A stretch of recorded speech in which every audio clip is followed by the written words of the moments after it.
Cari amici appassionati di calcio d'oltremanica, benvenuti in una nuova puntata di UK Calcio Show. È il secondo episodio di questa trasmissione che con cadenza, diciamo, ogni 15 giorni vi racconta tutto quello che accade sui principali campionati d'oltremanica. Ovviamente in questo show ci concentreremo, come ormai sapete, su alcuni campionati specifici, quindi in Scozia, in Irlanda del Nord, Galles e Repubblica d'Irlanda. Come sempre, prima di iniziare una piccola introduzione, vi aggiorno un po' su quelle che sono le novità e le varie attività di UK Calcio che ogni settimana vi regala nuove situazioni interessanti per vivere in modo diverso il calcio d'oltremanica. La scorsa settimana, giovedì scorso, ho avuto il piacere di avere come ospite Massimo Corsini in UK Calcio Social Pub che tornerà probabilmente la prossima settimana. Ovviamente state sempre con un nuovo ospite a sorpresa, quindi seguitemi sempre sui social per essere aggiornati su tutte le novità. Come già vi ho anticipato nelle scorse settimane, in questo mese ci saranno altre novità molto interessanti. Non vi anticipo nulla, ma anzi, come già vi ho anticipato altre volte, ci sarà un modo ulteriore per vivere il calcio d'oltremanica come non lo avete mai vissuto. E OK Calcio quindi vi regalerà un nuovo modo di affrontare, quindi di vivere il calcio che ci piace. Tornando a noi, in questa puntata parleremo diffusamente della Scozia, in particolare ho alcune cose da dirvi sulla Premiership e come sempre andremo a vedere anche quello che è accaduto nella settimana negli altri campionati. Però prima di iniziare, ormai sapete che questa è una trasmissione che va migliorandosi sempre più e come già avete visto per Football League Show, anche UK Calcio Show ha la sua sigla, quindi prima di iniziare adesso sigla.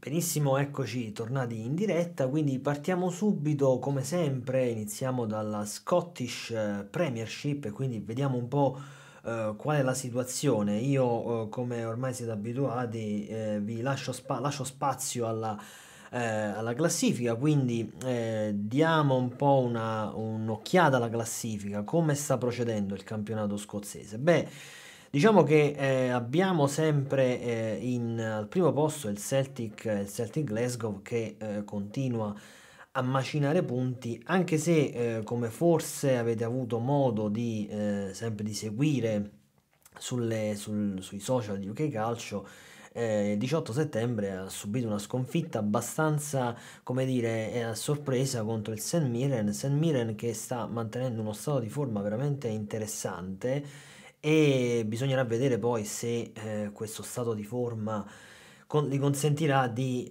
insidiare il primo posto, ma io sinceramente ho dei dubbi al riguardo, perché comunque l'Old Firm è sempre molto molto presente e fa sentire la sua forza. Il Celtic quest'anno sembrava almeno fino alla scorsa settimana imbattibile. Il St. Mirren ha dato prova comunque di essere una squadra molto tosta, molto quadrata, che è riuscito appunto a battere il Celtic. Nell'ultima giornata però il Celtic ha vinto 2-1 col Motherwell, i Rangers anche hanno vinto 4-0 senza assolutamente problemi contro l'Heart of Midlothian e nello specifico la vittoria importante del Celtic contro il Motherwell è stata proprio una sorta di risposta anche psicologica alla sconfitta patita nella scorsa settimana contro il St. Mirren. Reo Tate ha fatto un gol veramente bellissimo che vi invito a vedere. Io ovviamente per ovvi motivi non posso farvi vedere le immagini, però cercate di trovarlo perché è un gol veramente bellissimo, ottima fattura. Quindi dicevamo che i Rangers hanno risposto battendo gli Ars 4-0 e in alto hanno, cioè diciamo nella parte alta diciamo così, della classifica hanno vinto tutte le squadre e mi piaceva insomma vedere un po' la situazione alla parte bassa dove soltanto il Kilmarnock che ha comunque una partita in più e ha vinto 2-1 contro il St. Johnstone proprio nella serata di ieri ha dato un po' una scossa alla parte bassa della classifica. Come vedete il Dundee United è sempre diciamo in una situazione molto complicata e a proposito del Dundee United la sconfitta nel Tayside Derby, che è così definito il derby, cioè la gara che si gioca tra Dundee United e St. Johnstone, oppure anche tra il Dundee, che è un'altra squadra, quindi sono tre squadre che fanno parte tutte e tre della regione del Tayside. Quando quindi queste squadre si affrontano si parla proprio di Tayside Derby. E ritorniamo però sempre qui sulla classifica per farvi vedere come questa sconfitta del Dundee United, che è stato battuto appunto da St. Johnston. St. Johnston è una squadra della città di Perth, proprio a 30 km da Dundee, e ha battuto quindi ha perso, scusatemi, il Dundee United con il St. Johnston. Grazie a questa vittoria il St. Johnston è riuscito a risollevarsi in classifica per poi però avere subito una battuta di arresto, proprio come vi dicevo ieri sera, contro il Kilmarnock, e la situazione di classifica nella parte bassa si fa abbastanza complicata per il Dundee United, che ancora non è riuscito a vincere neanche una gara, e invece il St. Johnston si ridimensiona dopo come dire, l'esploit e per quanto riguarda per quello che è stato il derby. Sulla Premier League scozzese, sebbene, e torniamo quindi se riusciamo un attimo a schermo intero, sulla Premier League scozzese non c'è molto come dire da dire, nel senso che diciamo abbiamo, intanto c'è qualche problemino tecnico, proviamo a mandare su, vediamo se riusciamo un attimo a tornare a schermo intero, eccolo qui, scusatemi, c'è stato un attimo un problema tecnico. Vi dicevo, per quanto riguarda la Premier League, sebbene dal punto di vista strettamente tecnico, abbiamo ampiamente parlato dell'Old Firm, questa ricerca, nostra ricerca personale di questo terzo polo del campionato scozzese con grande difficoltà, a quanto pare. Il St. Mirren aveva dato qualche speranza, ma poi comunque ci sono sempre, non sono tanti punti, 6, però la differenza si fa sentire. Quello che mi premeva raccontarvi per quanto riguarda la Premier League scozzese è la situazione riguardante proprio il campionato in sé, quindi un nuovo accordo molto interessante che è stato siglato con Sky Sports di 150 milioni per il periodo che va dal 2025 al 2029. Questo accordo poi comprende anche la possibilità per Sky Sport di trasmettere il campionato femminile, che un po' in tutte le nazioni sta prendendo sempre più piede. E, il direttore generale Neil Doncaster della SPFL si è detto molto soddisfatto di questo accordo, che porterà ai club una somma maggiore da dividere, su questo non c'è dubbio, e allo stesso tempo anche i tifosi potranno beneficiare di una quantità come dire, di partite che verranno trasmesse da Sky molto maggiore, in crescita fino al 2029, che partiranno appunto da 48 per passare a 60 fino ad 80 nel 2029, quindi un'offerta che a livello televisivo è molto interessante. Però se noi andiamo a vedere proprio, cioè, la classifica della Premier League, vediamo come sì, è vero che questi soldi è importante dividere soldi, perché questo permette alle squadre di mantenersi e di crescere, però vedendo la classifica a noi quello che servirebbe è un minimo, come dire, di competitività a livello di campionato. Quindi noi speriamo per diciamo così, lo spettacolo, perché ormai siamo abituati a vedere la Scozia come soltanto Celtic e Rangers, quindi sarebbe bello poter vedere anche altre realtà, e che quindi questo denaro dovuto da questo accordo molto sostanzioso sia redistribuito in modo giusto e che soprattutto venga utilizzato dalle squadre per crescere, perché è questo che manca un po' alla Scozia e soprattutto la Premier League, che comunque ha una possibilità di trasmettere uno spettacolo e un calcio che se vengono investite bene queste risorse, può crescere la Scozia anche a livello di nazionali, di vivaio, eccetera. È tutto un discorso complesso. Però diciamo che possiamo andare avanti perché abbiamo è anche giusto raccontare altre situazioni e io direi di passare quindi alla Championship. E a proposito di Championship, vediamo se riesco a farvela vedere. Allora, vediamo un po'. Sì, eccola qui, ci siamo. Ecco qui, il Partick Thistle è sempre al primo posto. Sta conducendo un campionato, devo dire, interessante. Questa squadra è prima, questa squadra con una gara in più, peraltro, rispetto al Queen's Park. Che l'altro ieri, il 4 ottobre, ha perso in casa con Greenock Morton, una sconfitta abbastanza inattesa. E anche questo poi è il bello di questi campionati, che non c'è assolutamente nulla di scontato. Tant'è che questo torneo, come abbiamo già detto la scorsa, quando ci siamo visti nella prima puntata, nel primo episodio di UK Calcio Show, abbiamo detto che come questo torneo sia molto combattuto. È vero che l'amministratore delegato dell'Inverness ha detto come la situazione economica per le squadre di Championship sia molto difficoltosa, e poi ci riagganciamo al discorso di prima. E l'amministratore delegato dell'Inverness cosa ha detto? Ha detto in sostanza che questa crisi energetica, soprattutto in generale dell'aumento dei costi che è sotto gli occhi di tutti noi, sarà una tempesta, la tempesta perfetta per tutte queste squadre dalla Championship in giù, quindi prevedendo una sorta di tsunami, tsunami finanziario su queste squadre che si abbatterà. Vedremo, staremo a vedere, certo la situazione è complicata un po' per tutti, soprattutto per queste realtà che hanno difficoltà ad investire e per questo motivo questo denaro che arriverà dalle TV deve essere assolutamente investito e redistribuito in modo equo per non rischiare di perdere poi queste realtà sportive.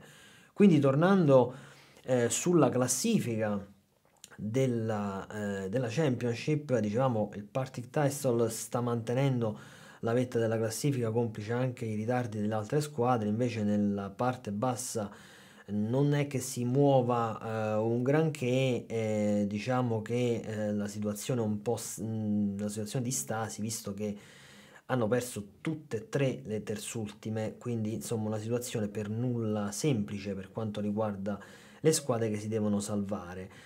Continuiamo il nostro viaggio all'interno del calcio scozzese, passando direttamente alla League One, dove vediamo l'Edinburgh che sta conducendo una stagione direi interessante. Ieri ha battuto il Peterhead per 2-0, quindi si afferma ancora una volta al primo posto. Il Peterhead purtroppo sta passando una situazione abbastanza complicata a livello anche societario e questo ne risente molto dal punto di vista della classifica, come potete vedere, ultimo in classifica. Per quanto riguarda le inseguitrici c'è equilibrio, il Dunfermline ha perso un po' di punti, tra l'altro proprio nell'ultima giornata ha pareggiato insomma in modo abbastanza a sorpresa proprio col Peterhead, che invece ha dato spazio all'Edinburgh per approntare una sorta di fuga, anche se è ancora molto presto per parlare di fuga.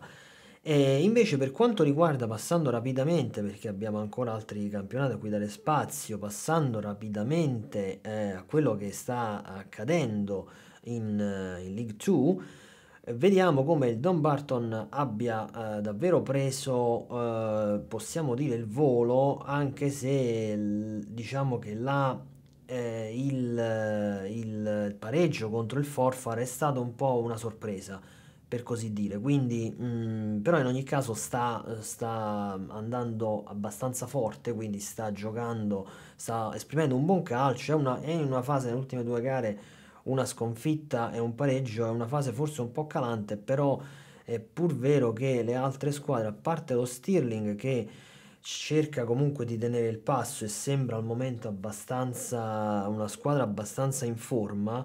Quindi vediamo un po' cosa accadrà. Intanto io saluto Giuseppe che lo saluto tanto. Giuseppe è un amico che ho avuto il piacere di conoscere, anche seppur in via assolutamente telematica su TikTok. Lui si occupa di questa rubrica sulle scommesse.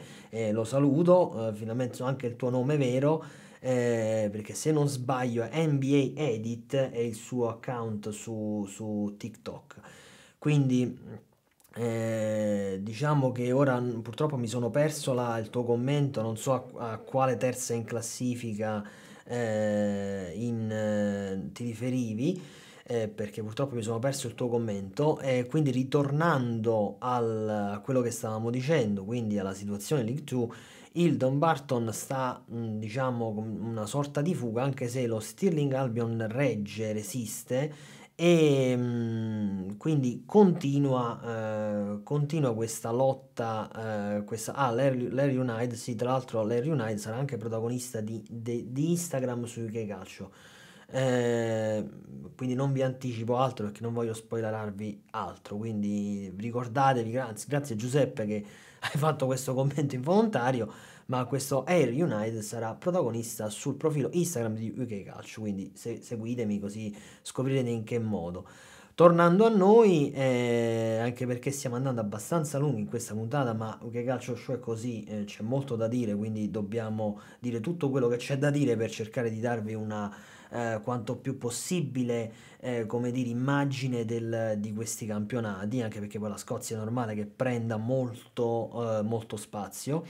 E nella parte bassa della classifica, quindi tralasciando la parte alta con questo Stirling che va abbastanza bene, nella parte bassa della classifica l'Albion Rovers continua ad avere grandissime difficoltà e dubito riuscirà a riprendersi. Bene, siamo arrivati quindi al più della metà della nostra puntata, adesso ci spostiamo su altri lidi, su altri fronti, su altri campionati e quindi andiamo sì, verso la conclusione, quindi uno sguardo, volevo darvi appunto uno sguardo ora sull'Irlanda del Nord. Qual è la situazione in Irlanda del Nord? Beh, in Irlanda del Nord abbiamo il Cliftonville che continua a macinare gioco e punti ed è anche in modo abbastanza convincente, bisogna dire, però c'è sempre da dire che qui il campionato nella parte alta, ma come potete vedere la classifica è molto corta, quindi qui è un po' difficile capire come andranno le cose. È un po' un dispiacere vedere l'Infield a metà classifica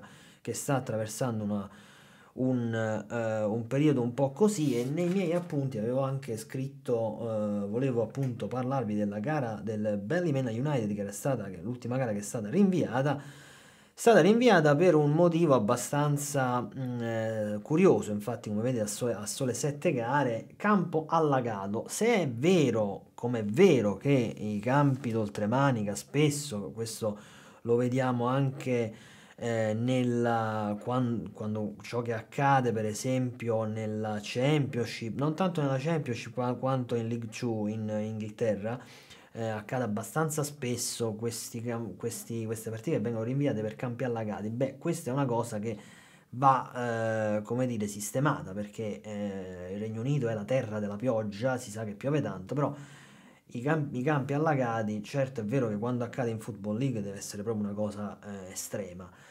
In Irlanda del Nord i campi sono comunque, l'erba è di un certo livello, però le strutture non sono molto sviluppate, questo ne abbiamo parlato anche l'altra volta. Lì ci sarebbe bisogno di un intervento ancora più specifico. Tornando alla classifica, il Portadown io lo do quasi già ormai per spacciato, però continua la sua corsa. Caro Giuseppe, si riprenderà il Balemena? Ma guarda, è difficile dirlo perché è vero che deve recuperare almeno 2 partite, credo, una o 2 partite. Però, che dirti, io temo di no, però c'è anche da dire che le squadre che stanno sotto stanno messe peggio perché queste 2 squadre, il Dongano Swift e il Portdown, hanno una gara in più E quindi insomma non è che il Bellimena sia proprio spacciato, però io penso che serva una vittoria, perché con una vittoria poi sicuramente anche il morale della squadra si riprende, insomma è tutto anche una questione psicologica, il calcio è anche e soprattutto psicologia. Quindi adesso spostiamoci rapidamente, siamo verso la parte finale della trasmissione, spostiamoci, come potete vedere la grafica che è cambiata in Galles. In Galles il TNS continua la sua marcia inarrestabile, diciamo così, sostanzialmente il TNS io lo vedo già bello che punta verso il titolo, perché sta veramente come dire, una macchina da gol, 24 reti, solo 4 subite, miglior difesa e anche miglior attacco, chiaramente 0 sconfitte, quindi va alla grande. E diciamo che le inseguitrici cercano di tenere il passo, ma io vedo che il TNS è proprio lì e non molla assolutamente nulla. Mi dispiace sinceramente qui, prima di tornare diciamo a schermo intero, quel penultimo posto del Newtown mi dispiace molto. Perché mi dispiace molto? Questo forse già ve l'ho detto nel primo episodio. UK Calcio è abbastanza legato a questa squadra, al Newtown, perché è stata il primo sponsor molti anni fa, ora non ricordo, ma 7-8 anni fa, è stato il primo sponsor ufficiale del blog. Quindi ho avuto il piacere di avere contatti diretti con il Newtown AFC, sono delle persone molto gentili e non hanno assolutamente, non ci hanno pensato due volte a citarmi sul loro sito ufficiale, e quindi ho avuto la possibilità di avere la loro sponsorizzazione ed è stato molto bello anche proprio, come dire, partecipare in modo anche materiale, anche se una goccia in un oceano, facendo un piccolo investimento su sul calcio gallese, insomma, quindi questo è un piccolo vanto che non escludo di poter ripetere, perché il calcio cresce continuamente, quindi chi può dirlo? Vediamo, passiamo in Irlanda del Nord. Giuseppe, poi leggo le tue domande subito, un attimo solo. Passiamo dopo il gas in Irlanda, scusate, non Irlanda del Nord, se no qualcuno potrebbe, diciamo, lamentarsi e non poco. In Irlanda del Nord il campionato è avanzato, è stato molto avanzato. Io, come sempre, vi ricordo che il torneo si chiuderà il 13 novembre, quindi siamo un po', manca circa un mese. Io credo la lotta qui è tra Derry City e Shamrock Rovers, però io vedo il Derry City molto in forma, quindi attenzione, attenzione, il Derry City è in gran forma. Potrebbero esserci sorprese? Difficile dirlo, molto difficile dirlo, non mi sento di fare pronostici, io non sono il tipo che fa pronostici, a me piace analizzare le situazioni, ma fare pronostici su come si evolve la stagione è difficile. Dare si in forma, però io credo che 5 punti di vantaggio siano sufficienti. Certo, manca ancora un mese, tutto può accadere, però ormai la situazione, diciamo così, credo che sia quella. Penso che sorprese non ci saranno più di tanto. Vediamo un po'. Siamo verso la chiusura, quindi vediamo un po' Giuseppe cosa dice. Tu vedi queste partite? Sto cercando un sito, un abbonamento per vedere League One e League 2. Allora, purtroppo no, non è possibile abbonarsi. I diritti ce l'ha Sky Sport UK, quindi è soltanto nel Regno Unito si possono vedere questo, cioè ci si può abbonare, però c'è la possibilità con una VPN di vedere gli highlights, perché sono gratuiti sul sito di Sky Sport, quindi attraverso una VPN puoi vedere gli highlights. Invece per quanto riguarda, e questo mi sembra già di averlo detto nel primo episodio, per quanto riguarda il Galles, c'è il canale Sgorio TV su YouTube che pubblica gli highlights delle partite, anche se in gaelico, però le immagini sono chiare, la lingua un po' meno, però lì ci si può fare un'idea di tutto. Per quanto riguarda anche la Premiership, il Sky Sport pubblica gli highlights, sono gratuiti, quindi con una VPN è tutto assolutamente legale, si può fare, è permesso e si può fare senza problemi. E anche ovviamente, vabbè, io consiglio sempre le cronache della BBC, sono fatte molto bene. Il Guardian Football ha un'ottima sezione appunto di calcio con interessanti spunti editoriali molto, molto interessanti. Quindi ecco, spero di aver più o meno risposto alla tua domanda. Bene, diciamo che questa sera siamo andati abbastanza avanti nei tempi, in genere ci manteniamo sui 22-23 minuti, siamo quasi alla mezz'ora, è stato sempre un piacere stare qui con voi. Vi ricordo che questa puntata sarà disponibile ancora un po' su Twitch, però tra un paio di giorni la avete disponibile on demand su YouTube, quindi potete vederla quando volete. Io ringrazio innanzitutto tutti quelli che mi hanno seguito, in particolar modo Giuseppe che ha commentato, insomma, ha reso questa puntata ancora più interessante di quanto già non lo fosse. Vi invito a seguirmi ancora sui social. La prossima settimana, giovedì prossimo, è previsto, ma ve lo confermerò più avanti nei giorni, una puntata speciale di UK Calcio Social Pub. Quindi ci rivedremo in quel format. Avrò un altro ospite che ve lo confermerò ovviamente. Invece, UK Calcio Football League Show e UK Calcio Show torneranno nelle prossime settimane e per tenervi sempre aggiornati su tutto quello che accade in questi fantastici campionati che, anche se sembrano lontani, sono molto vicini. Anche in questi campionati cosiddetti minori ci sarebbe moltissimo da imparare in Italia. Per questo io invito a vedere anche le immagini che poi si possono trovare su internet, quindi fatelo. Bene, che dirvi, io vi saluto, vi ringrazio ancora per essere stati con me in questa mezz'ora. Viva il calcio oltremanica e seguite sempre OK Calcio, e io farò sempre del mio meglio per soddisfare tutte le vostre voglie di passione di calcio. A presto!